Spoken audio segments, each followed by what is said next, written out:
अस्सलाम वालेकुम। Ninth class biology का जो आज का हमारा टॉपिक है वो है बायोलॉजी से मुंसलिक पेशे, जिन्हें हम कैरियर्स इन बायोलॉजी बोलते हैं। पेपर में आपसे कोई भी दो चार जो बायोलॉजी से मुंसलिक पेशे हैं आपसे पूछे जा सकते हैं। आपको अलग-अलग से इनके नाम एक लॉन्ग क्वेश्चन की सूरत में याद करने की ज़रूरत नहीं है। आपने बस हर एक के पेशे के बारे में आपको पता हो कि उसके लिए हमें कितनी एजुकेशन चाहिए और उसे हम कब इख्तियार कर सकते हैं और ये फील्ड कौन सी है। तो इसके लिए सबसे पहले आपको मैट्रिक में भी बायोलॉजी के साथ ही अपनी डिग्री कंप्लीट करना होगी और उसके बाद आपको एफएससी प्री मेडिकल करना पड़ती है इसके लिए। एफएससी प्री मेडिकल में आपको पता है कि बायोलॉजी के साथ आप पढ़ते हैं और उसके बाद आपको कोई सी 4 साल या 5 साल डिग्री कंप्लीट करना पड़ती है और उसके बाद आप वो मखसूस पेशा इख्तियार कर सकते हैं। तो कुछ पेशे हैं यहाँ पे आपकी बुक में, वो हम स्टडी करते हैं। वो उर्दू और इंग्लिश मीडियम दोनों किस्म के जो स्टूडेंट्स हैं वो यहाँ से देख सकते हैं। आपकी बुक का ही टेक्स्ट यहाँ पे लिखा गया और मेन पॉइंट्स को मैंने हाईलाइट किया है। सबसे पहला जो कैरियर है, जो पेशा है, वो है मेडिसिन एंड सर्जरी। तो ये क्या होता है मेडिसिन एंड सर्जरी में? The profession of medicine deals with the diagnosis, यानी कि तशखीस एंड ट्रीटमेंट ऑफ डिजीज़, यानी कि बीमारियों की तशखीस। मेडिसिन का शोबा जो है वो बीमारियों की तशखीस और इलाज से मुतल्लिक है। यानी कि डॉक्टर का क्या काम है जी? पहले तो देखना है कि बीमारी कौन सी है, मरीज़ उसके पास क्या है, और उसके बाद उसका इलाज है। ये दो चीज़ें किस में होती हैं जी? मेडिसिन में। और सर्जरी में क्या है? In surgery the defective parts of the body are repaired, replaced और रिमूव्ड। यानी कि सर्जरी में ये है कि जो जिस्म के ख़राब हिस्से हैं आपके जिस्म के, उनकी या तो उनकी रिपेयरिंग की जाती है, मरम्मत की जाती है, या उनको तब्दील किया जाता है, या फिर जिस्म से निकाल दिया जाता है। ठीक है, सर्जरी कई किस्म की होती है। उसमें मिसाल के तौर पर अगर कोई फ्रैक्चर वगैरह हो गया है तो वो आप उनको ठीक किया जा सकता है, टांग वगैरह का या बाजू वगैरह का, या कोई भी फ्रैक्चर हो गया है। तब्दीली की जा सकती है, जैसे किडनी ट्रांसप्लांट है उसमें, और जिस्म से भी कुछ अगर चीज़ें हैं वो निकाल दी जाएं तो वो ये शोबा भी सर्जरी में ये चीज़ें भी सर्जरी में आएंगी। जैसे अपेंडिक्स वगैरह है, अगर वो जिस्म के लिए नुकसानदा साबित हो तो उसको निकाल दिया जाता है जिस्म से। तो ये सारी चीज़ें, जिस्म के ख़राब हिस्सों की मरम्मत है, तब्दीली है, या जिस्म से निकाल दिया जाना है। इसके लिए रिक्वायरमेंट क्या है कि इसके लिए स्टूडेंट को एफएससी प्री मेडिकल, मैंने आपको बताया कि उसके बाद 5 साल बैचलर ऑफ मेडिसन और बैचलर ऑफ सर्जरी की डिग्री करना होती है। एमबीबीएस का क्या मतलब है जी? Bachelor of medicine and bachelor of surgery. ये इसका आपको मतलब पता होना चाहिए कि एमबीबीएस का क्या मतलब है। ठीक है जी, 5 साल बैचलर ऑफ मेडिसन और बैचलर ऑफ सर्जरी की, जिसे हम एमबीबीएस बोलते हैं, इसकी डिग्री आपको करना होता है। दूसरा शोबा है जी डेंटिस्ट्री। डेंटिस्ट्री का मतलब है कि ये जो डेंटिस्ट होते हैं, दांतों के डॉक्टर, ये उनका पेशा है। Dentist specialise in oral health, यानी कि जो मुंह की सेहत का ताल्लुक है ना, वो डेंटिस्ट्री से है। डेंटिस्ट सारा ये काम करते हैं। डेंटिस्ट क्या करते हैं? दांतों और मुंह की सेहत में महारत रखते हैं। करते क्या है? दे डायग्नोस, वो तशखीस करते हैं, ट्रीट डेंटल डिजीज़, और दांतों की जो बीमारियां हैं ना, उनको ये इलाज करते हैं उनका, और उनकी क्या करते हैं? ये सर्जरी करते हैं। दांतों के डॉक्टर के पास कभी ना कभी आपका जाना हुआ होगा ज़िंदगी में, खुद नहीं तो किसी को लेकर गए होंगे, तो आपको पता होगा कि वो सर्जरी करते हैं दांतों की, या दांतों के जितने भी इलाज हैं। अगर दांत टेढ़े हैं या कोई भी मसला है दांतों से मुतल्लक, तो वो उसको ठीक करते हैं। ठीक है जी। तो दांतों की बीमारी का आपको पता होना चाहिए दांतों डेंटिस्ट के पेशे का, कि वो तशखीस करते हैं, इलाज करते हैं और सर्जरी करते हैं। इस पेशे के लिए भी जी आपको 4 साल बैचलर ऑफ डेंटल सर्जरी, जिसे हम बीडीएस कहते हैं, बैचलर इन डेंटल सर्जरी, ये आपको 4 साल डिग्री करना पड़ती है एफएससी प्री मेडिकल के बाद। इसके बाद थर्ड नंबर पे है फार्माकोलॉजी। फार्माकोलॉजिस्ट क्या काम करते हैं? यानी कि जो फार्माकोलॉजी के पेशे के माहरीन हैं उन्हें हम फार्माकोलॉजिस्ट बोलते हैं। ये क्या काम करते हैं? Study the effects of drugs on human body, इंसानी जिस्म पे अद्वियात हैं जो उनके असरात, एंड डेवलप न्यू मेडिकेशंस। यानी कि दो काम हैं इनके। फार्माकोलॉजी क्या करती है जी? नई अद्वियात की तैयारी और उनके इंसानी जिस्म पर असरात का मुताला। आप कभी कोई मेडिसिन वगैरह लेकर आएँ तो उसका जो रैप है उसके अंदर से आपको कोई पेपर मिलेगा, तो उसमें आपने देखा होगा कि वो आपको बताते हैं कि इस दवाई के किस तरह तैयार की गई है, इसका केमियाई फार्मूला क्या है और ये किस तरह काम करती है और इसके आपके जिस्म पे क्या पॉजिटिव इफ़ेक्ट्स हैं, मुस्बत असरात हैं और क्या नेगेटिव हैं और इसके क्या साइड इफ़ेक्ट्स हैं। तो ये सारी चीज़ें स्टडी करना किसका काम है जी? फार्माकोलॉजिस्ट का, फार्माकोलॉजी वाले।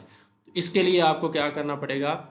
बीएस की डिग्री करना पड़ती है एफएससी प्री मेडिकल के बाद, जिसे हम डॉक्टर ऑफ फार्मेसी बोलते हैं। ठीक है, ये करने के बाद आप ये वाला जो पेशा है ना, फार्मेसी वाला, फार्माकोलॉजी वाला, ये आप कर सकते हैं, इख्तियार कर सकते हैं। उसके बाद है फिजियोथेरापी। ठीक है, फिजियो आपने पढ़ा था फिजियोलॉजी में कि फिजियो का क्या मतलब होता है? फंक्शन। फिजियो का मतलब होता है फंक्शन और थेरापी मतलब हम थेरापी बोलते हैं इलाज करने को, यानी कि इलाज के ज़रिए फंक्शन को बहाल करना। मिसाल के तौर पर अगर जिस्म का कोई काम हिस्सा काम करना छोड़ दे तो उसके फंक्शन को रिकवर करने के लिए जो काम करेगा वो फिजियोथेरापिस्ट होगा। वो जो बंदा होगा वो उसने डिग्री की होगी, वो फिजियोथेरापिस्ट होगा। वो कैसे काम करेगा कि वो आपको दवाइयाँ नहीं देगा, बहुत कम देगा, अगर देगा भी तो बहुत कम देगा, लेकिन उसका ये काम नहीं है। वो आपको दूसरे तरीक़ों से आपका इलाज करेगा। It is the therapy that is use to restore movements and physical function of body, यानी कि जो बीमारी या चोट लगने के बायस मुतासरा जिस्मानी हरकत होती है ना, जिस्म की जो हरकत मुतासर हो सकती है, आपका कोई मसल है, पट्टा है, वो काम करना छोड़ गया है, तो इन सारी चीज़ों को बहाल करने के लिए वो मुख्तलिफ़ किस्म की आपको एक्सरसाइज करवाएगा। ठीक है जी, तो ये काम किसका है जी? फिजियोथेरापिस्ट का। तो इस इम्पेयरमेंट को जो डिजीज़ और इंजरी की वजह से, किसी बीमारी या हादसे की वजह से हुई होती है, उसको जो है दवाइयों के अलावा, यानी कि मूवमेंट या जिस्मानी हरकत और अफ़ाल को बहाल करना किसका काम है? जिस्मानी वर्जिश के ज़रिए ये काम है फिजियोथेरापिस्ट का। फिजियोथेरापिस्ट और क्या काम करते हैं जी? तरीके कौन से इख्तियार करते हैं? दे यूज़ फिज़िकल एक्सरसाइज। वो एक तो है कि वो जिस्मानी वर्जिश का तरीका इख्तियार करते हैं कि बंदे को बोलते हैं कि जिस्मानी वर्जिश करो, या फिर उसको खुद करवाते हैं। And physical modalities such as massage, और इसके अलावा दूसरे भी उनके पास जो तरीके हैं वो होते हैं, जैसे कि मैसेज करना, यानी कि मालिश वगैरह का तरीका करते हैं। यानी कि फिजियोथेरापिस्ट क्या करते हैं जी? जिस्मानी वर्जिश और जिस्मानी तरीका इलाज से, मालिश वगैरह से मरीज़ की जो जिस्मानी हरकत है जो किसी वजह से, हादसे की वजह से रुक चुकी होती है, उसको बहाल करते हैं। ठीक है जी, फिजियोथेरापिस्ट बनने के लिए आपको क्या चाहिए जी? 4 साल जो है बीएस की डिग्री चाहिए, जिसे हम फिजिकल थेरापी बोलते हैं, जिसे हम डीपीटी बोलते हैं, डॉक्टर इन फिजिकल थेरापी। चलें, आपको पता लग गया कि फिजियोथेरापिस्ट कैसे काम करते हैं, कि अगर बीमारी या चोट लग गई है, जिस्मानी हरकत जिस्म की किसी वजह से रुक गई है, तो उसको बहाल करने के लिए वो जिस्मानी वर्जिश का तरीका इख्तियार करते हैं और जिस्मानी तरीका इलाज, जिसे मैंने बताया कि फ़िज़िकल मोडेलिटीज़, वो इख्तियार करते हैं, जैसे मालिश वगैरह, जिसे हम मैसेज बोलते हैं, ताकि मरीज़ की जिस्मानी हरकत है वो बेहतर हो सके। ठीक है, तो इसके लिए 4 साल डिग्री करना पड़ती है और इसके बाद आप ये पेशा अपना सकते हैं। 5वें नंबर पे है fisheries and wild life. Fisheries का ताल्लुक जो है वो माहीगीरी से है, जिन्हें हम मछलियों की पैदावार करना कहलाता है। मछलियों की पैदावार का जो तरीक़ाकार है वो सारा माहीगीरी में स्टडी करवाया जाता है। और जो वाइल्ड लाइफ है उसका ताल्लुक जो है वो है जंगली हयात से। जंगली हयात से जो ताल्लुक है वो है वाइल्ड लाइफ का। तो ये दो जो डिपार्टमेंट हैं ये ऑफ़र करते हैं मुख्तलिफ़ किस्म की जॉब्स। अगर आपने इनके कोर्सेज पढ़े हों अपनी 4 साल डिग्री में, या फिर आपने ज़ूलॉजी, फिशरीज़ और एक्वाकल्चर की डिग्री की हो। एक्वाकल्चर क्या है? ये जो एक्वा का महकमा है ना, एक्वा का महकमा, एक्वाकल्चर डिपार्टमेंट, इसमें एक्वाकल्चर का क्या मतलब है कि एक्वा का मतलब है पानी और कल्चर का मतलब है उगाना, यानी कि पानी में जो चीज़ें आप उगाते हैं ना, मछली है, शेल फिश है, या फिर झींगे वगैरह हैं, ये सारी चीज़ें, या फिर पौधे हैं, एक्वेटिक प्लांट्स जिसे हम बोलते हैं, ये सारी चीज़ें उगाना, पानी में काश्त करना ना, इनका एक्वाकल्चर में आएगा। ठीक है, तो ज़ूलॉजी फिशरीज़ और एक्वाकल्चर की अगर डिग्री आपके पास होगी तो आप फिशरीज़ एंड वाइल्ड लाइफ के महकमे में जॉब कर सकते हैं। फिशरीज़ और महकमा एक्वा जंगली हयात जिसे हम वाइल्ड लाइफ बोलेंगे, माहीगिरी जिसे हम फिशरीज़ बोलेंगे, या फिर एक्वाकल्चर जिसे हम एक्वाकल्चर बोलेंगे, पानी की जो काश्त है पानी में, उसमें आपने अगर बीएस और मास्टर ऑफ स्टडीज़ की डिग्री की है, यानी कि 18 साल तलीम है आपकी या 16 साल तलीम है एफएससी के बाद, प्री मेडिकल के बाद, एफएससी बायोलॉजी के बाद, तो फिर आपको ये जॉब मिल सकती है। उसके बाद है जी एग्रीकल्चर। ठीक है, एग्रीकल्चर क्या काम करती है? एग्रीकल्चरल साइंटिस्ट वो क्या काम करते हैं? इम्प्रूव फार्मिंग प्रैक्टिस, यानी कि जो खेती बाड़ी के तरीके हैं, खेती बाड़ी के जो तरीके हैं उनको क्या करते हैं? बेहतर बनाते हैं, इम्प्रूव करते हैं। जैसे देखें कि जो पुराने वक्त हैं, अगर आप अपने आबा अजदाद के दौर में अगर देखें, उनसे पूछें तो आपको पता चलेगा कि 1 एकड़ की पैदावार जो उस वक्त थी, आज उस वक्त जो 5-10 एकड़ से जो पैदावार वो हासिल करते थे फसलों की, आज वो हम 1-2 एकड़ से हासिल कर लेते हैं। तो इसका क्या मतलब है कि जो फार्मिंग प्रैक्टिसेस हैं उनको इम्प्रूव किया गया है, यानी कि जो काश्तकारी के जो तरीके हैं खेती बाड़ी के, उनको बहुत बेहतर कर लिया गया है, और फसलों की जो पैदावार है वो काफ़ी ज़्यादा आ रही है। यानी कि एग्रीकल्चर साइंटिस्ट क्या करते हैं? Improve farming practice on sustainable agriculture techniques, यानी कि सस्टेनेबल एग्रीकल्चर टेक्निक ये हैं कि पायदार ज़रूरी जो तकनीक्स हैं, जैसे मिसाल के तौर पर जो मुस्तकबिल में फ़ायदा दे सकती हैं लॉन्ग टर्म में, यानी कि दौरंदेशी का तरीक़ाकार इख्तियार करना है कि जो हमें प्रैक्टिसेस मुस्तकबिल में भी हमें जो है वो किसी चीज़ की, अनाज वगैरह की या किसी चीज़ की जो वो कमी महसूस ना हो, तो लॉन्ग टर्म में काम करने का जो तरीक़ाकार है वो इनका है कि improve farming practices on sustainable agriculture techniques. इसमें आपको 4 साल डिग्री करना पड़ती है एग्रीकल्चर साइंस में। ठीक है, जिसे हम एग्री साइंस बोलते हैं, बीएस इन एग्री साइंस। ये ज़राई यूनिवर्सिटी फैसलाबाद और उसके कैंपस हैं पाकिस्तान में कई, पंजाब में कई शहरों में उसके कैंपस हैं, तो ये करवाते हैं बड़ी ज़बरदस्त डिग्री। तो ये आपको पता होना चाहिए कि ये क्या काम करते हैं, कि यानी कि खेतीबाड़ी के तरीक़ों, फसलों की पैदावार और पायदार ज़राई तकनीकों को बेहतर बनाते हैं, यानी कि नई से नई मशीनें ईजाद करते हैं, जैसे हार्वेस्टिंग मशीन्स हैं। आगे जो काम मज़दूरों से करवाए जाते थे, आज वो सारे काम, जैसे आप गंदम की कटाई देख लें, अब ये जो मकई वगैरह है, मेज़ है, उसकी जो है हार्वेस्टिंग वो भी अब मशीनों के ऊपर चली गई है, और उसके बाद बहुत सारी दूसरी जो चीज़ें हैं, तो ह्यूमन एफर्ट है, जो इंसानी मशक्क़त है वो बहुत कम हो रही है, और मशीनों का जो है वो काम ज़्यादा हो रहा है, और इस वजह से ये क्या हो रहा है कि खेती बाड़ी के तरीके बेहतर हो रहे हैं और फसलों की पैदावार बढ़ रही है। उसके बाद है एनिमल हस्बेंड्री।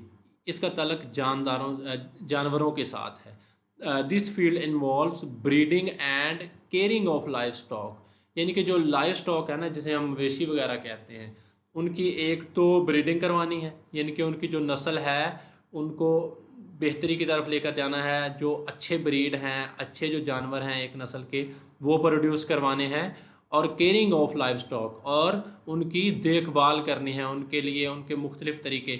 ये जो फार्मिंग का जो पेशा है, इसके लिए लाजमी नहीं कि किसी की जॉब ही की जाए किसी कंपनी में जाकर या किसी फार्म पे जाकर, आप अब खुद भी बना सकते हैं ये फार्म।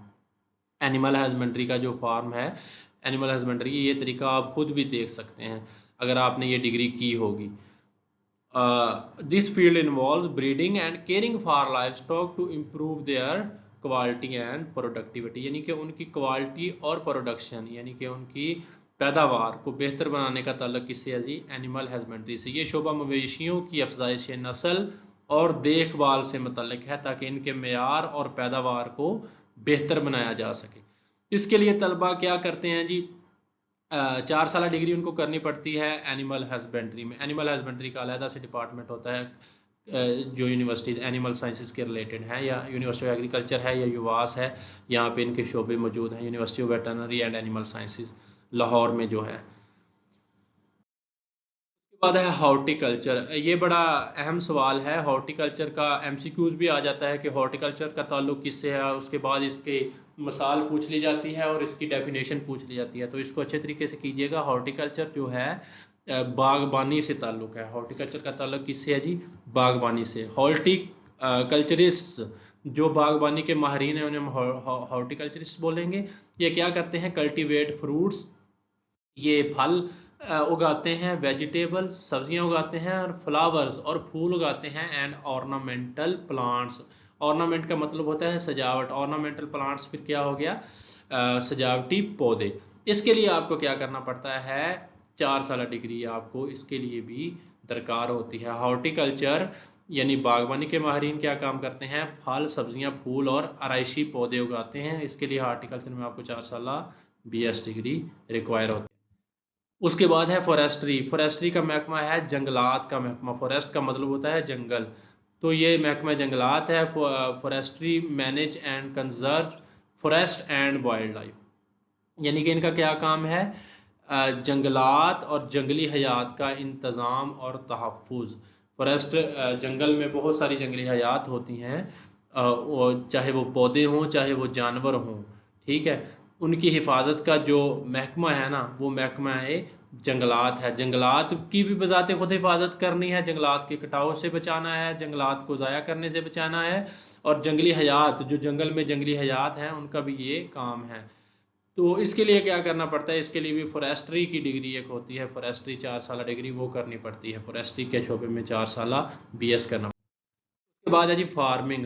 फार्मिंग फार्मिंग में सारी चीज़ें आ जाती हैं, चाहे वो एनिमल फार्मिंग हो, आप घर पे फार्म बना लें, कुछ मवेशी वगैरह रख लें, चाहे वो आप फसलों की फार्मिंग कर लें जिसे हम एग्रीकल्चर फार्मिंग कहते हैं, चाहे आप फ्रूट्स वगैरह उगा लें, तो ये सारी चीज़ें फार्मिंग में आएंगी। द प्रोफेशनल्स ऑफ फार्मिंग, जो फार्मिंग के माहिरीन हैं, प्रोफेशनल्स हैं। प्रिपेयर फार्म्स, वो फार्म तैयार करते हैं। उसमें क्या आते हैं? फार्म्स की क्या मिसालें हैं? Animal farms, poultry farms, poultry farms और फ्रूट फार्म्स। जानवरों के फार्म, पोल्ट्री यानी मुर्गियों के फार्म, और फ्रूट फार्म यानी कि फलों के फार्म। इनमें ये क्या करते हैं कि ये इन सच फार्म्स दे ग्रो क्रॉप्स, वो फसलें उगाते हैं, एंड रेज एनिमल्स, और एनिमल्स को, जानवरों को पालते हैं। इनका मकसद क्या होता है जानवरों और फसलों को उगाने का और जानवरों को पालने का? For food and other products. Animal से आपको पता है कि हमें फूड भी मिलती है, मवेशियों से हमें मिल्क वगैरह मिलता है, और उसके बाद उनको उसके बाद स्लाटर करके आप उनका गोश्त भी खाते हैं। तो उसके बाद इंडस्ट्री में उनकी जो खालें वगैरह हैं उनसे भी मुख्तलिफ़ किस्म की चीज़ें बनती हैं, ठीक है। तो जो क्रॉप्स हैं, जो एग्रीकल्चर फार्मिंग है, उसमें कपास वगैरह है, वो आपको पता है कि वो टेक्सटाइल में उसका क्या रोल है, कि वो किस तरह वो कपड़े बनाने में काम आती है। तो ये सारी चीज़ें क्या हैं? मुख्तलिफ़ मकासद के लिए हैं, हमारी खुराक का भी हिस्सा हैं और रोज़मर्रा ज़िंदगी में भी इस्तेमाल होते हैं। इसके लिए एग्रीकल्चर की डिग्री होती है, वो आपको करना पड़ेगी FSC प्री मेडिकल के बाद, और या फिर इसके बाद आपको कोर्सेज भी करवाती हैं कुछ यूनिवर्सिटियाँ। यानी कि एग्रीकल्चर का कोर्स है, ये कोई 6 माह का कोर्स है, या साल या 2 साल कोर्स है, तो ये सारे कोर्स भी आपको करवाए जाते हैं। ये हो सकता है कि मैट्रिक के बाद भी हो जाएं या FSC के बाद हो जाएं। तो ये कोर्स करके भी, प्रैक्टिस सीख के भी आप क्या करते हैं? ये पेशा इख्तियार कर सकते हैं।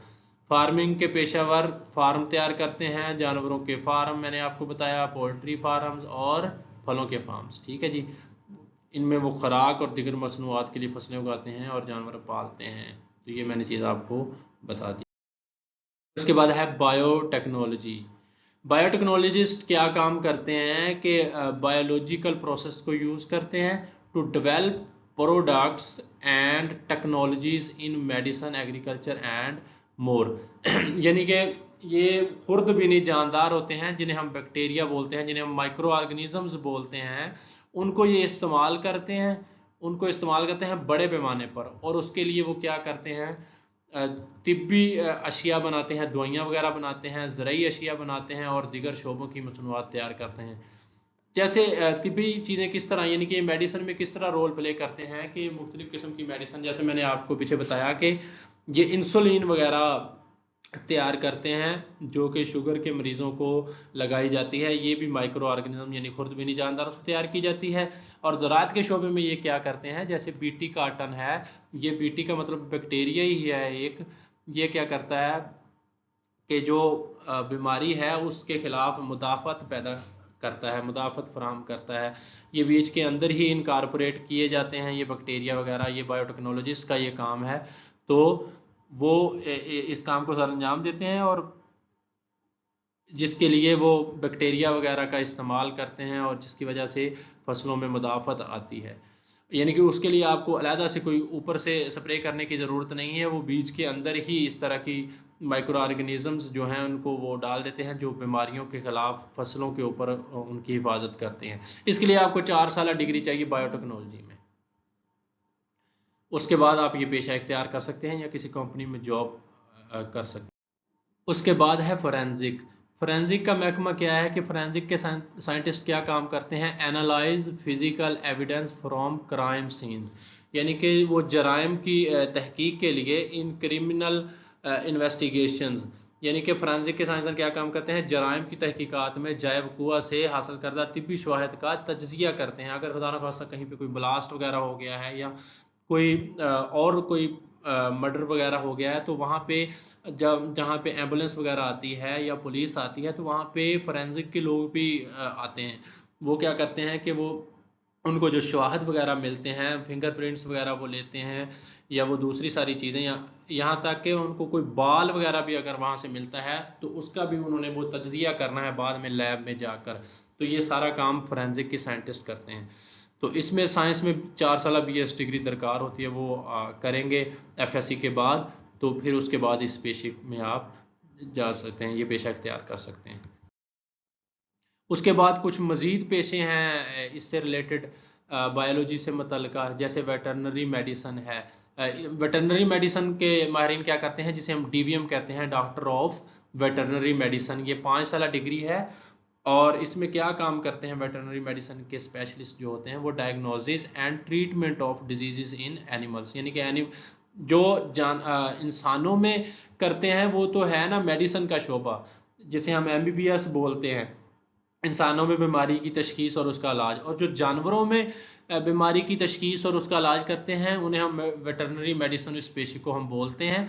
और DVM की डिग्री होती है ये, डॉक्टर ऑफ वेटरनरी मेडिसिन जिसे हम बोलते हैं, जानवरों में बीमारी की तशखीस और इलाज और सर्जरी। उसके बाद एनवायरमेंटल साइंस आपकी माहौलियाती साइंस है, यानी कि आप देख रहे हैं कि रोज़ाना किस तरह पोल्यूशन में इजाफा हो रहा है और जो कुदरती वसाइल हैं उनका नुकसान हो रहा है। जैसे पानी है, ये ज़ेरे ज़मीन इसकी जो है इसका लेवल नीचे गिरता जा रहा है, तो पानी बहुत ज़ाया हो रहा है। इन सारी चीज़ों का जो तहफ़्फ़ुज़ है, जंगलात का तहफ़्फ़ुज़ भी इसी में आएगा ज़्यादातर, कि वो जंगलात किस तरह आपकी आबो हवा में ऑक्सीजन को मेंटेन करते हैं और उनके कटाव का किस तरह नुकसान हो रहा होता है। ये सारे इशूज़ कटाव से, इनके कटाव से किस तरह मतलब कि आबो हवा का नुकसान हो रहा है, इन सारी चीज़ों को स्टडी किया जाएगा एनवायरमेंटल साइंस में। Solving issues related to pollution, यानी कि आलूदगी and natural resources.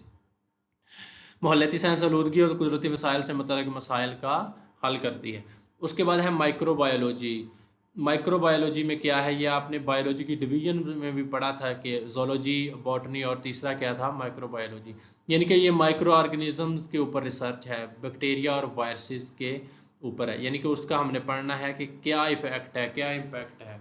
Microbiology micro organism पर तहकीक करता है और उसके असरात को समझता है। मिसाल के तौर पर माइक्रोबायोलॉजी में जैसे कोरोना वायरस है, उसको स्टडी किया किन लोगों ने, माइक्रोबायोलॉजिस्ट ने, ठीक है। तो जो वायरसेस और बैक्टीरिया के माहिरीन थे उन्होंने स्टडी किया और कि किस तरह ये बीमारियां फैलाता है, उसका इम्पैक्ट समझा, ठीक है।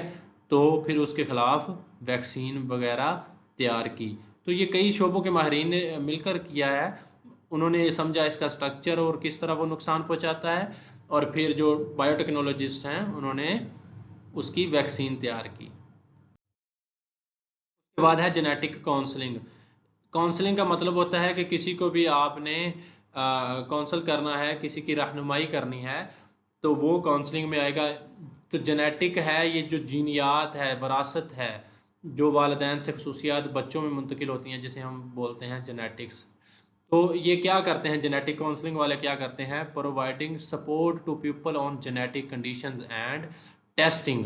यानी कि जेनेटिक काउंसलिंग वाले क्या करेंगे, जेनेटिक मसाइल पर लोगों को मदद फराहम करेंगे और टेस्टिंग के ज़रिए रहनुमाई करेंगे। जैसे ये कज़न मैरिज है और इसके इफ़ेक्ट्स बहुत सामने आ रहे हैं, बच्चों में जो है वो बहुत सारी बीमारियां सामने आ रही हैं कज़न मैरिज की वजह से। तो इन सारी चीज़ों के लिए वो पहले आपको बोलते हैं कि आप टेस्ट करवाएं अपनी शादी से पहले, कि आपको कोई ऐसी बीमारी तो नहीं है कि जो औलाद में मुंतकिल हो जाए, तो उससे बचा जाना चाहिए। तो ये सारी चीज़ें और काउंसलिंग करना ये किन का काम है, जेनेटिक काउंसलर्स का। उसके बाद है न्यूट्रिशन एंड डाइटेटिक्स। न्यूट्रिशन इसका ताल्लुक ग़ज़ा से है, ठीक है। Advising on proper dietary habits to promote health, यानी कि ये जो माहिरीन ग़ज़ा होते हैं, ये आपकी सेहत को बेहतर बनाने के लिए आपको मुनासिब ग़ज़ाई आदात पर मशवरा देते हैं। ये आपको बताते हैं कि कौन सी खुराक है, इसमें कितनी कैलोरीज़ हैं और कौन सी खुराक आपको लेनी चाहिए, आपका वेट क्या है और उसके मुताबिक आपको कितना आपका जो है वो आपकी फूड होनी चाहिए, कितनी आपको कैलोरीज बर्न करनी चाहिए और कितनी आपको कैलोरीज इनटेक करनी चाहिए अपने जिस्म को फिजिकल हेल्थ को बेहतर बनाने के लिए। तो ये सारा काम किनका है, न्यूट्रिशन एंड डाइटेटिक्स के माहिरीन का है। उसके बाद है पब्लिक हेल्थ। पब्लिक हेल्थ का मतलब होता है अवामी सेहत, यानी कि बड़े लेवल पर एक होती है एक आम इंडिविजुअल की, एक आम सिटीज़न की सेहत।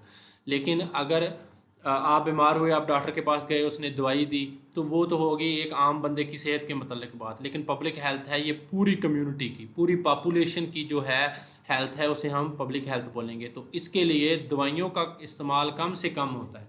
इसका इसका क्या काम है पब्लिक हेल्थ का, कि improving the health of communities through education, policy making and research. यानी कि ये दवाइयों की बजाय ना, पब्लिक हेल्थ का जो डिपार्टमेंट है ये तालीम देता है, ये शऊर देता है कि आपने किस तरह अपनी सेहत को बेहतर बनाना है। उसके बाद पॉलिसीज़ बनाता है, ये नेशनल लेवल पे पॉलिसीज़ बनती हैं इनकी असम्बलियों में, कि किस तरह कौन सी चीज़ जो है वो इंसानों के लिए ख़तरनाक है, प्लास्टिक ख़तरनाक है तो इसको बैन कर दिया जाए, कोई फूड है वो नुकसान दे रही है तो इसको ख़त्म करो, ठीक है। तो ये सारी पॉलिसी बनाना कि इनका काम पब्लिक हेल्थ के लोग आगाह करेंगे और फिर वो आगे पॉलिसी मेकर्स पॉलिसी बनाएंगे। और तहकीक के ज़रिए तहकीक करनी है कि प्लास्टिक किस तरह वो कम्युनिटीज़ को नुकसान दे रही है, किस तरह ये इंसानी जिस्म को नुकसान दे रही है, किस तरह ये इंसानी जो है आबादियां हैं उनके ऊपर आबादी की सतह पर एक बड़े लेवल पर इस तरह प्लास्टिक का क्या नुकसान है, तो ताकि उसको फिर रिसर्च के ज़रिए दुनिया के सामने लेकर आया जाए, दुनिया को शऊर दिया जाए और फिर उसके लिए पॉलिसीज़ जो हैं वो बनाई जाएं। तो पब्लिक हेल्थ का डिपार्टमेंट इस तरह का। उसके बाद है बायोमेडिकल इंजीनियरिंग। बायोमेडिकल इंजीनियर क्या काम करते हैं, designing and making medical equipment, यानी कि जो तिब्बी आलात है ना वो बनाना किसका काम है, बायोमेडिकल इंजीनियरिंग के स्पेशलिस्ट का। तो मिसाल के तौर पर बहुत सारी चीज़ें आ गई हैं, जैसे आँखों का ऑपरेशन वगैरह करने के लिए जदीद जो है, अब वो उस तकलीफ का मरहले से नहीं गुजरना पड़ता। उसके बाद एंडोस्कोपी आपने देखा होगा कि वो किस तरह चीज़ों को बेहतर बनाया गया है, और इंसानी जिस्म के अंदर वो एक डिवाइस डालते हैं जिससे वो अंदरूनी अज़ा हैं जो उनकी तस्वीर ले सकते हैं, उनकी वीडियो रिकॉर्ड कर सकते हैं कि कहाँ पे मसला आता है। तो उसके लिए बहुत सारी दूसरी चीज़ों से भी बचा जा सकता है, ऑपरेशन वगैरह से। तो ये सारी चीज़ें जो मेडिकल डिवाइसेस हैं मुख्तलिफ़ किस्म की ऑपरेशनल डिवाइसेस हैं, जैसे अब रोबोट आ गए हैं ऑपरेशन करने के लिए, वो इंसान से कई गुना बेहतर ऑपरेशन कर सकते हैं। तो ये सारी चीज़ें बायोमेडिकल के इंजीनियरिंग करेंगे। उसके बाद है बायो इन्फॉर्मेटिक्स। बायो इन्फॉर्मेटिक्स में क्या है, ये इंपॉर्टेंट डेफिनेशन है, इसकी डेफिनेशन कई दफ़ा पूछी गई है बोर्ड में। एनालिसिस ऑफ बायोलॉजिकल डाटा, यानी कि जो बायोलॉजिकल डाटा आया है आपके पास उसका आपने क्या करना है, एनालिसिस तज्जिया करना है। किस तरह, बाय यूजिंग कंप्यूटेशनल टूल्स, यानी कि कंप्यूटर का इस्तेमाल करके ना, कंप्यूटर में जो मौजूद मुख्तलिफ़ किस्म के सॉफ्टवेयर हैं उनका इस्तेमाल करके हयातियाती डाटा है, बायोलॉजिकल जो डाटा है उसका तज्जिया करने को हम बायो इन्फॉर्मेटिक्स बोलते हैं। जैसे आपके पास किसी भी पॉपुलेशन में मिसाल के तौर पर कि इतने लोगों में कोई भी ऐसी मर्ज़ है जो कम्युनिटी में आम है, तो वो कितने लोग हैं, फिर वो एक बड़े लेवल पर वो हमारे पास डाटा आ जाएगा कि उसके जीनियाती मसाइल हैं लोगों में, या एड्स के मसाइल हैं, या कोई भी हेपाटाइटिस का मर्ज़ है, तो उसकी फिर वो सारी गहराई में जाएंगे और उसको एक बड़ी आबादी का डाटा का तज्जिया करने के लिए कंप्यूटर में मुख्तलिफ टूल्स का इस्तेमाल किया जाएगा ताकि रिजल्ट्स हैं वो एक्यूरेट्स आपको मिल सकें। तो ये भी बायो इन्फॉर्मेटिक्स भी बायोलॉजी से ही मुंसलिक एक पेशा है।